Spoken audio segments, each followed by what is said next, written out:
Yo, halo. Kali ini saya mau cobain beberapa alat yang membantu kita untuk terhubung ke internet, yaitu modem. Tapi yang bakal dibahas ini modem-modem dengan harga yang murah, banyak jenisnya, terus punya fitur dan keunggulannya masing-masing. Oke, gak usah makin dilamain, langsung aja gas di unboxing. Yang kecil dulu nih.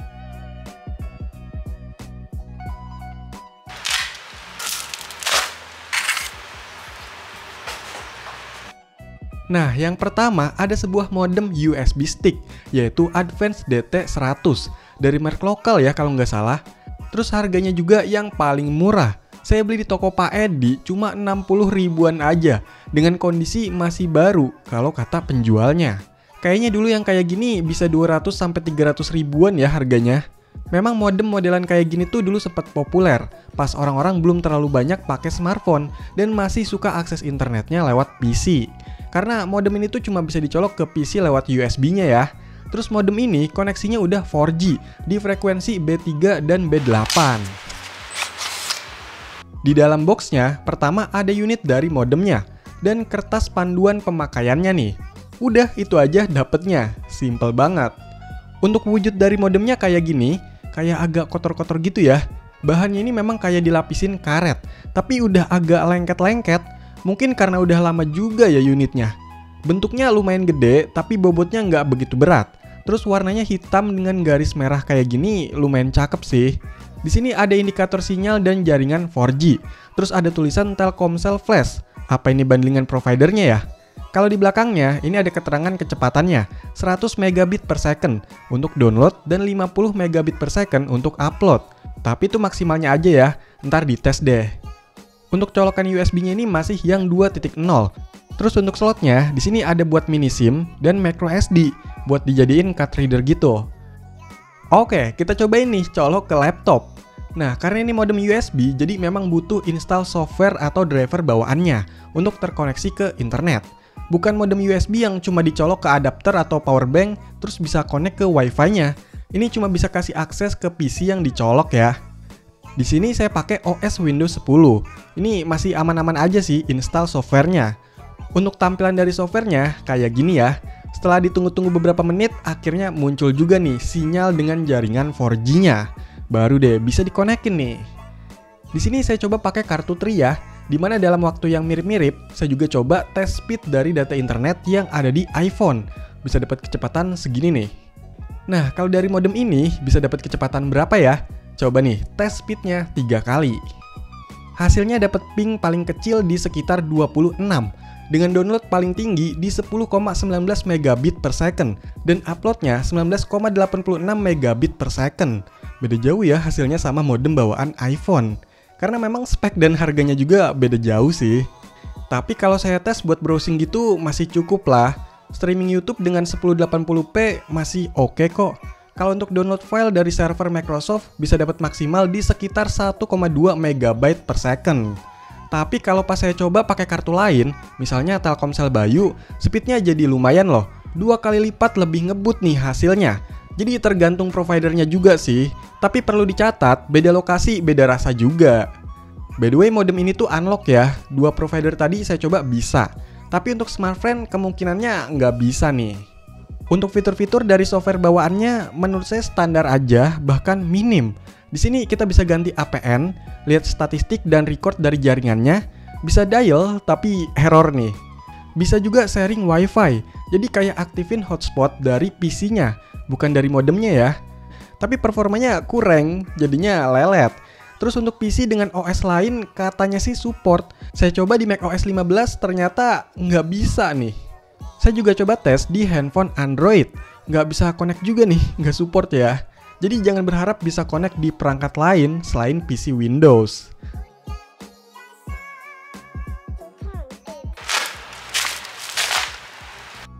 Nah, yang kedua nih, ada modem dengan embel-embel Telkomsel 4G juga. Tapi yang ini lebih enak dan kekinian. Ini disebutnya MiFi atau singkatan dari modem Wi-Fi. Jadi koneksinya bisa dibagi-bagi langsung lewat Wi-Fi secara portable tanpa colok ke PC, adapter, atau perangkat lainnya dan mudah dibawa-bawa. Untuk modelnya ini D09 ya, Di Shopee lumayan banyak yang jual dengan harga sekitar 130 ribuan kalau di saya. Terus katanya speed maksimal 150 megabit per second. Dan ini unlock semua operator juga ya, mantap. Di dalamnya pertama dapat unit modemnya, ditaruh dulu. Terus ada kabel data USB Type-C to USB-A. Kabelnya tipis dan pendek ya.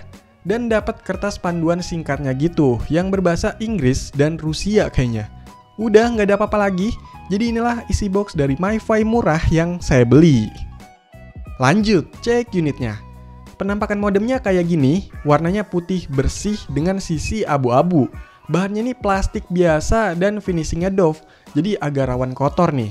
Bentuknya ngebulet, nggak terlalu besar dan tebel. Jadi kalau buat dibawa-bawa masih oke lah dikantongin juga. Di bagian depannya ini ada semacam layar, tapi sebenarnya cuma lampu indikator aja sih untuk sinyal, status wifi, dan baterainya. Wah, masih ada tempelannya nih. Coba dikletek. Kok malah lepas semuanya ya? Lemnya terlalu kuat kayaknya. Semoga nggak rusak sih. Di bagian sisinya ada tombol power dan lubang USB-C. Untuk bagian belakangnya bisa dibuka. Di sini ada baterainya yang lumayan gede kelihatannya dengan kapasitas 2100 mAh. Terus di sini ada slot untuk micro SIM dan keterangan untuk password Wi-Fi-nya dan akses ke web UI-nya juga. By the way, ini ada semacam plastik pelindung buat koneksi baterainya ya. Harus dilepas dulu nih. Oke, coba dinyalain, semoga bisa nyala. Yes, nyala. Tapi kayaknya harus ditunggu dulu nih sampai semuanya hijau dan gak berkedip lampunya. A few moments later. Nah, kalau udah kayak gini, baru deh bisa coba connect ke Wi-Fi-nya, yaitu 4G MiFi 9778. Nama dan passwordnya yang ada di belakang tadi ya. Hasilnya sukses nih terkoneksi, dan udah bisa dipakai buat berselancar di internet. Saya coba buat streaming YouTube 1080p ini masih lancar-lancar aja. Kalau saya coba buat speed test, modem ini dapat kecepatan download maksimal 7,77 megabit per second dan uploadnya maksimal di sekitar 26,5 megabit per second.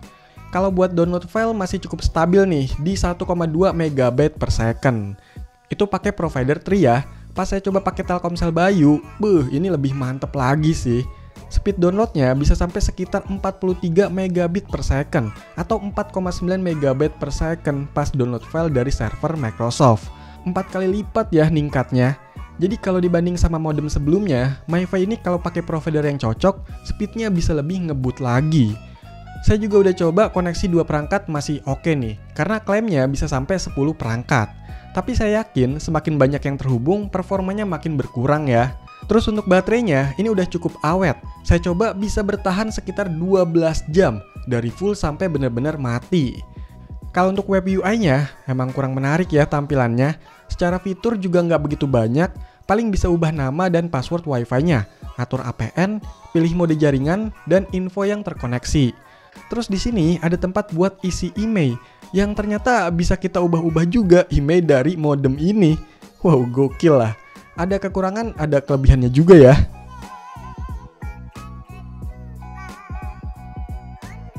Oke, yang ketiga ada modem yang paling gede nih. Ya, jadi ini adalah modem rumahan yang sekaligus bisa jadi router Wi-Fi, yaitu Smartfren Home RE11. Udah bisa dilihat ya dari nama sama boxnya. Modem ini tuh bundlingan dari provider Smartfren yang dipastikan log providernya juga. Tapi kalau lihat dari harga kuotanya masih cukup oke sih. Yang 100.000 dapat 100 GB sebulan. Dan pas beli pulsa langsung dikonvert jadi kuota. Nggak ribet ya. Dan untuk harga dari modemnya ini di toko Pak Edi cuma 200 ribuan aja. Dengan bonus kuota 5 GB. Di dalamnya ada unit dari modemnya. Ditaruh dulu. Dapat kartu garansinya dari ZTE ya. Berarti ini modem ZTE dong. Dan ada buku panduannya yang berbahasa Indonesia. Sama apaan ya ini? Stiker polos gitu. Terus dapat kartu SIM-nya yang kayaknya udah dipasang di dalam modemnya. Dapat kabel Ethernet RJ45, gak begitu tebel dan agak lemes. Sama dapat adaptornya juga nih yang langsung nyambung kabel colokan, bulat gede kayak gini. Untuk outputnya itu 12 volt 1 ampere atau 12 watt. Udah nggak ada apa-apa lagi, jadi inilah isi box dari Smartfren Home RE11. Lanjut, cek unitnya. Walaupun kelihatannya gede, tapi modem ini kerasa enteng ya. Dan ternyata punya antena eksternal yang bisa dilipat. Kayaknya sih antena ini untuk pancaran wifi-nya. Untuk warnanya ini putih, agak glossy dengan bahan plastik dan cukup kerasa kopong ya. Tapi banyak lubang ventilasinya nih buat pembuangan suhu panasnya. Di depan bawah ini ada lampu indikator power, wifi, dan sinyal yang arahnya dipantulin ke bawah gitu ya. Terus di belakangnya ini ada info dari nomornya, password wifi, dan web UI-nya. Di belakang sini juga ada tombol power, lubang reset, lubang ethernet dan indikatornya, lubang power, dan tombol WPS. Oh iya, untuk slot kartu nano SIM ada di bawah sini, sama ada lubang micro USB juga, tapi disegel ya. Oke, coba dicolokin, semoga bisa nyala. Yes, nyala. Tungguin lampu indikatornya nyala semua ya. By the way, untuk pertama kali pemakaian harus registrasi kartu SIM dulu nih. Bisa lewat aplikasi SmartFriend atau web yang dari scan ini. Kalau udah baru deh bisa dipakai. Tinggal konekin aja nih ke Wi-Fi SF Home. Untuk speed testnya, ping paling kecil di 33 dengan download 25,19 megabit per second dan uploadnya 16 megabit per second. Kalau buat download nggak tahu kenapa sering nggak bisa gitu nih dari servernya Microsoft. Tapi pas saya coba download lagi dari servernya Google, bisa dengan kecepatan 1,8 megabyte per second. Nggak yang ngebut-ngebut banget, tapi buat di TKP saya udah cukup-cukup aja lah. Tapi enaknya, modem kayak gini tuh lebih tahan banting dan bisa standby 24 jam berhari-hari ya, karena nggak pakai baterai. Terus dari klaimnya bisa sampai 32 user. Tapi memang nggak bisa dibawa-bawa dengan mudah sih, soalnya gede dan butuh colok ke powernya. Untuk web UI-nya, ini menurut saya tampilannya cukup menarik ya. Setiap menunya juga ada informasi gitu, jadi biar kita lebih paham fungsi-fungsinya. Di sini seperti biasa, bisa ubah nama dan password Wi-Fi-nya, bisa set maksimal user, bisa pilih frekuensi, milih cakupan Wi-Fi, manajemen penggunaan data, dan yang saya senengin bisa baca sama kirim SMS langsung dari sini. Terus untuk fungsi routernya juga ini udah cukup lengkap ya.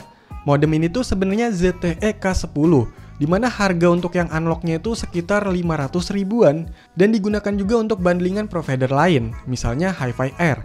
Jadi kemungkinan sebenarnya modem ini bisa di-unlock. Cuma saya belum dapat tutor dan bahan yang cocok nih. Yang tahu dan bisa coba kasih infonya ya. Oke, jadi itulah beberapa modem murah yang masih bisa dipakai zaman sekarang dengan berbagai jenis dan fitur-fiturnya.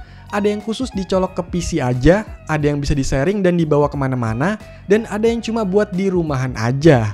Semuanya punya kelebihan dan kekurangannya masing-masing, dan sesuai harga juga pastinya. Tapi untuk masalah kecepatan, beda TKP beda rasa juga.